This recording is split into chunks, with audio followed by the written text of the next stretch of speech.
All right, this is the rest of your Chapter 4 lecture notes on civil liberties. So I'm going to pick up with the freedom of expression slide, which is another way to talk about freedom of speech and freedom of press. Basically, with freedom of expression, your right to express yourself through spoken or written word is protected and permissible. It's part of your First Amendment right.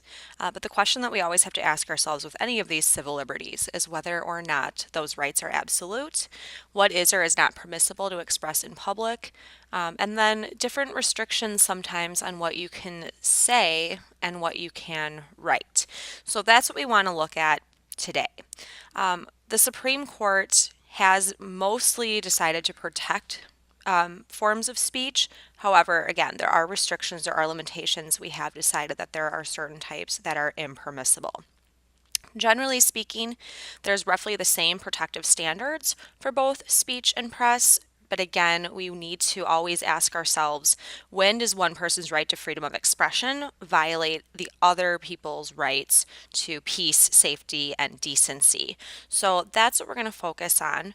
With freedom of speech, one thing that I like to make sure we understand is that there are different types of speech. The first type of speech is pure speech, and this is just your simple verbal spoken expression of ideas. And there is generally very strong protection for pure speech. The next type is speech plus, so that would be words plus actions. There again is a fairly strong level of protection. And then the last type of speech is symbolic speech. So this would be something that doesn't necessarily even involve a spoken word, but is an expression of your beliefs through a different manner. For the most part, again, there is a fairly decent level of protection for this, but if those actions, if whatever you're doing is considered dangerous, there might be a limitation there for you. So, with freedom of speech, the big balance that we have to consider is freedom of speech and public order and public safety. And perhaps one of the best examples of the government deciding to limit free speech is in wartime. We've had several examples throughout history where presidents have chosen to curb civil liberties because of a national security threat or what they perceive that way, and they choose to limit or restrict speech in the name of national security and preserve public order. But we have to keep in mind that freedom of speech at its core was included in the Constitution to protect your right to criticize the government and to be free from government censorship. So there's this concept of prior restraint, which means that the government cannot prevent you from saying and expressing your beliefs, either speaking or writing them in advance. There could be repercussions after the fact, but they should not be censoring you ahead of time. Now, the Schenck versus United States case is highlighted because it's one of your required SCOTUS cases. So I'm not going to talk too much about this case, but I will kind of give you the premise that it's based on free speech during World War I, and whether or not the government could prevent or prohibit certain types of speech if it prevented a danger or some sort of challenge to the government's ability to wage war. So that is what you'll see with that Schenck case. Now, one type of speech that is certainly not protected is obscenity. And obscenity is defined as language, images, etc., that we kind of find lewd or offensive. Again, though, the question is, what is obscene? This is still a term that's hard to define. It isn't clearly defined, and it's been hard to prove over time what is obscene and what is not. I have two Supreme Court cases listed here, the case of Roth versus the United States and Miller versus California.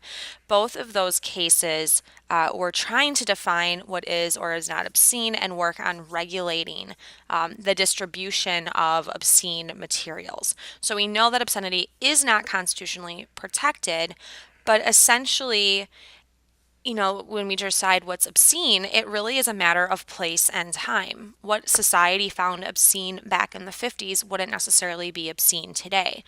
For instance, in the 1950s, when you watch TV shows, you would see that parents, even married couples, parents in a TV show, would be sleeping in separate beds. And that's because to imply that a married couple slept in the same bed on television was considered obscene.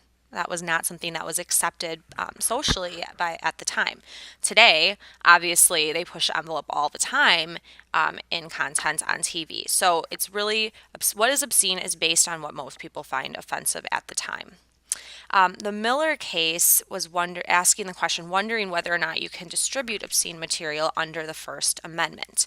And basically, the decision in the Miller case is that your average people should decide based on your society, where you're living, kind of what the people in the local area think is obscene or not. And that should be the working model. And that's still what we do today.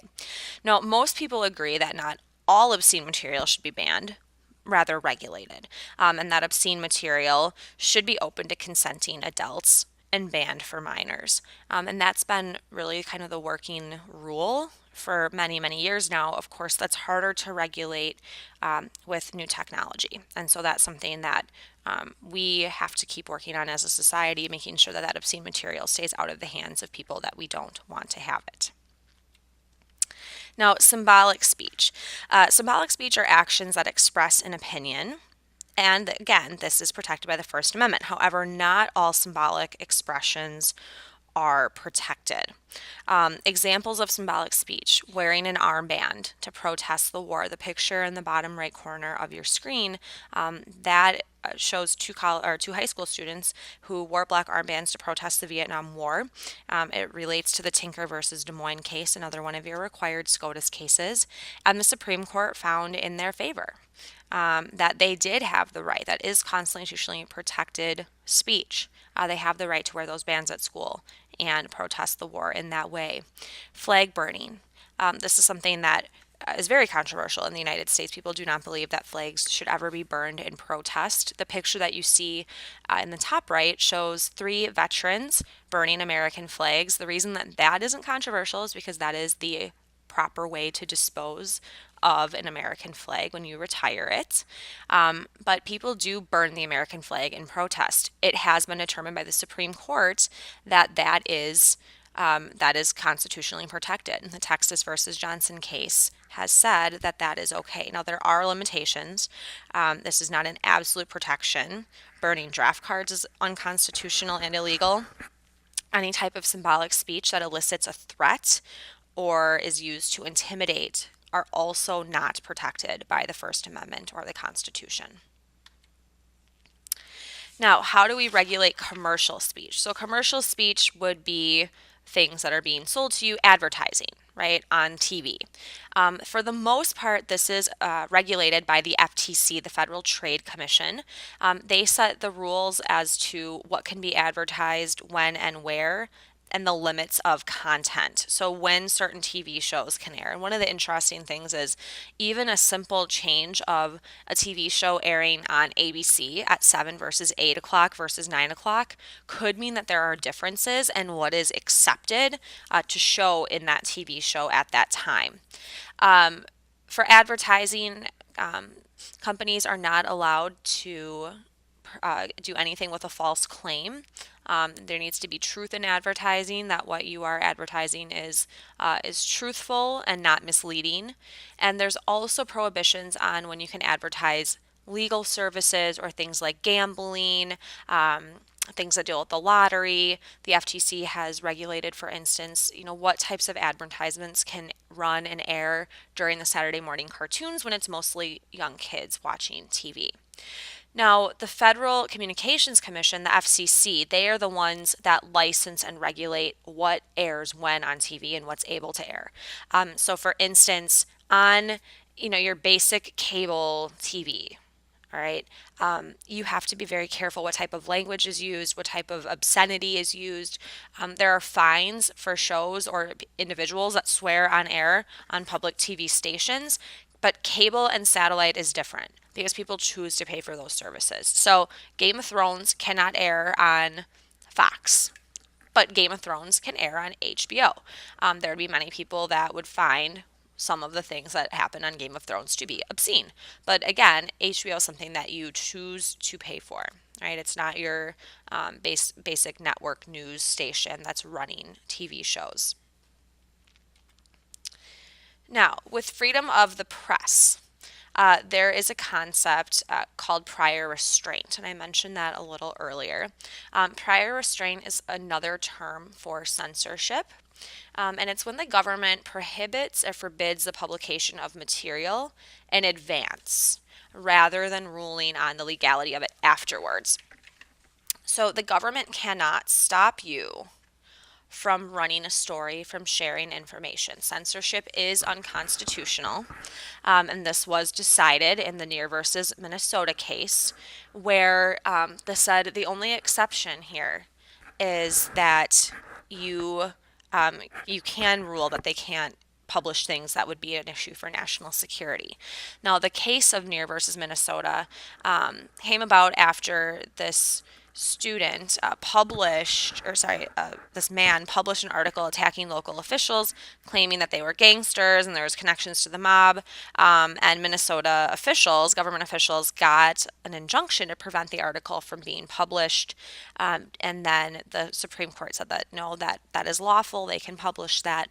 The exception is though for students. So because you are in school and you're under school rules, we can choose to prohibit you and regulate what is allowed to be printed, for instance, in a student newspaper.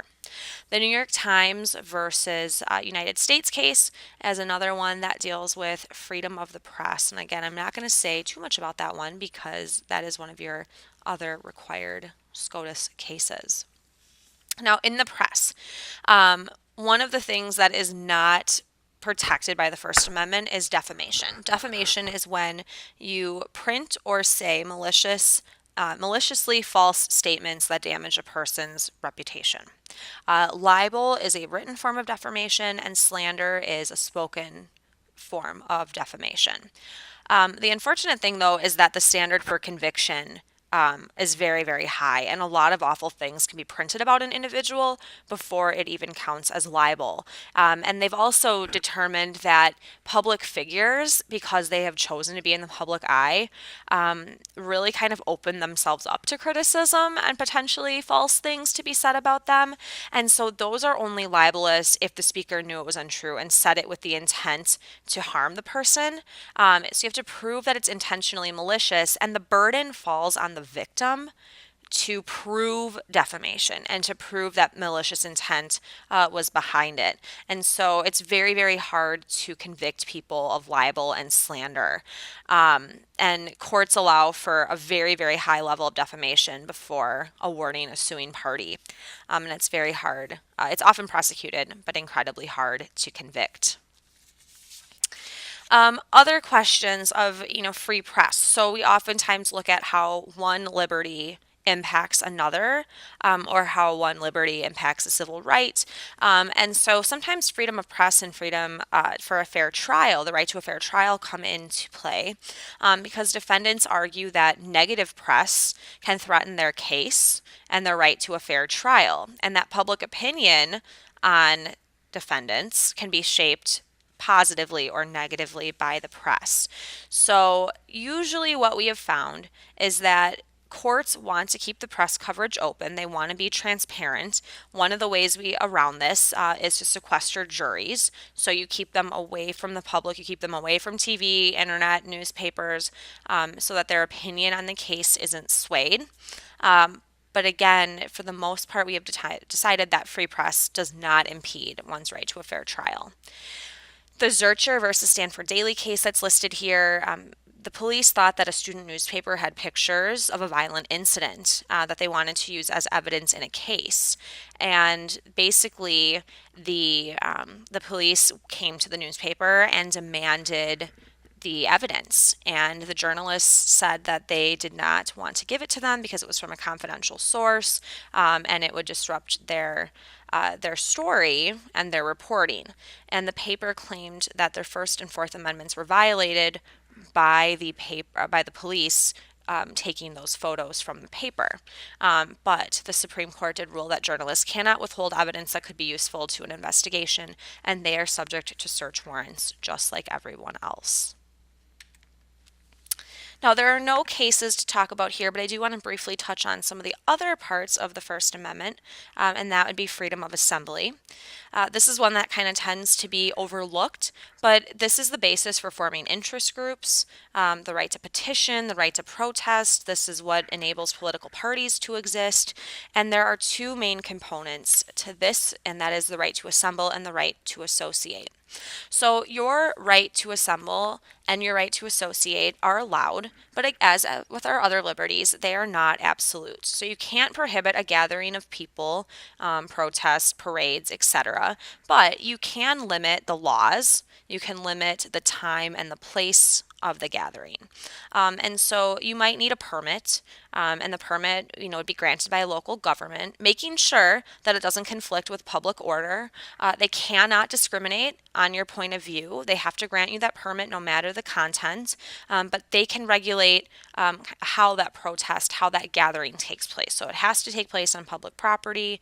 Sometimes it can limit the distance away from other buildings or citizens, and really anything that could borderline harassment could mean that you are denied that permit. But for the most part, they have to give you that right to express your viewpoints and your opinions through your freedom to assemble and associate. The right to associate just mentions that people that have a common interest do have a right to gather and express and advance that interest as they choose. All right, so the Second Amendment. Now, the right to bear arms. This is an amendment that has become increasingly controversial as our debate on gun rights and gun control has intensified in this country.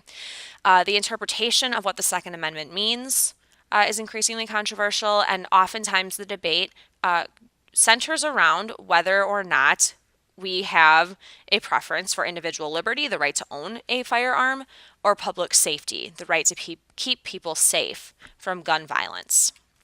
So the big question here is whether or not government regulation of firearms promotes or interferes with public safety and individual rights. And this is the answer that the Supreme Court looks for when they interpret different cases. And so, you have Second Amendment advocates that say you have a right to own a gun. It says this right here. Any type of gun control legislation restricts your Second Amendment right.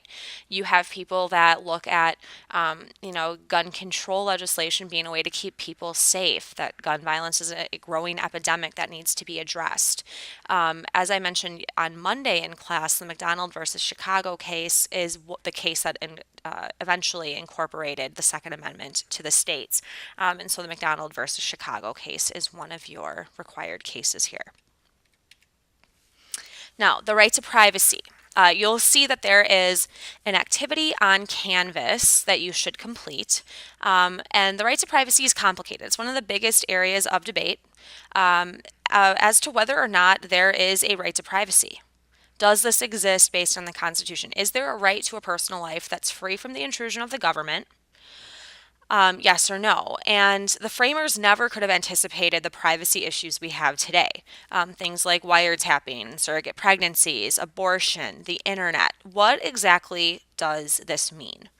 And they didn't give a lot of clear direction. So, constitutionally speaking, there is not a right to privacy. It's not explicitly mentioned in the Constitution. So, what I'm going to have you guys do is investigate how that is implied in the Constitution. And again, you will find that assignment, that activity on Canvas, and looking at kind of the history and evolution of what our right to privacy is.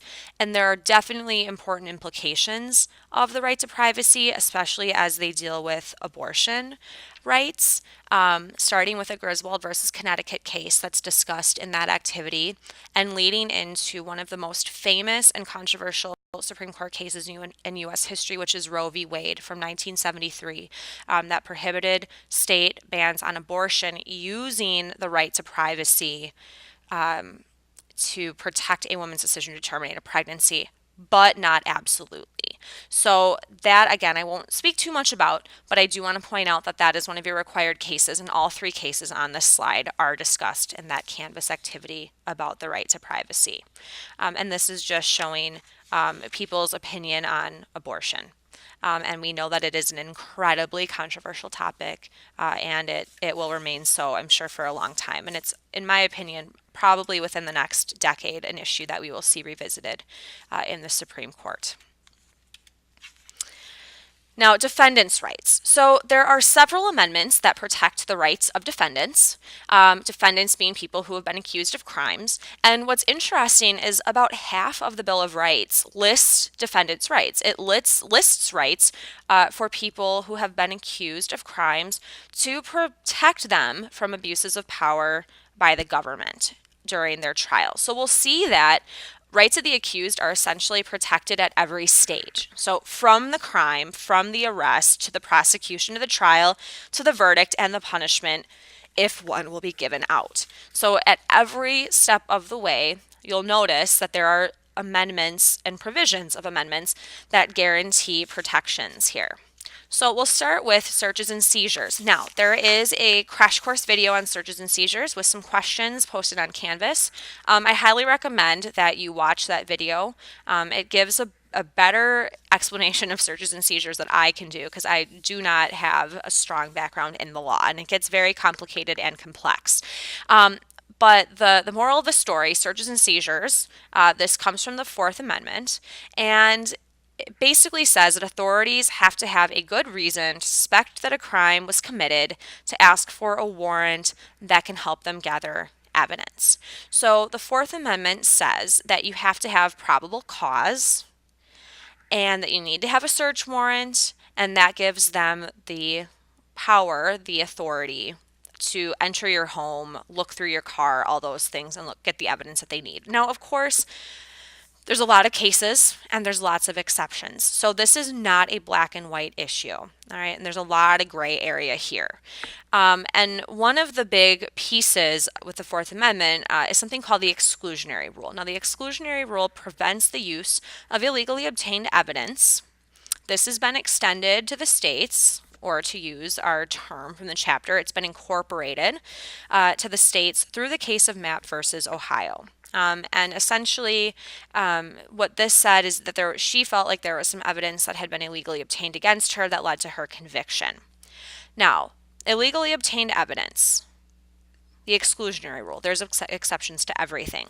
One exception to this is that the evidence could have been obtained legally, and the police didn't know the seizure was improper. So it could have been found with an alternative means.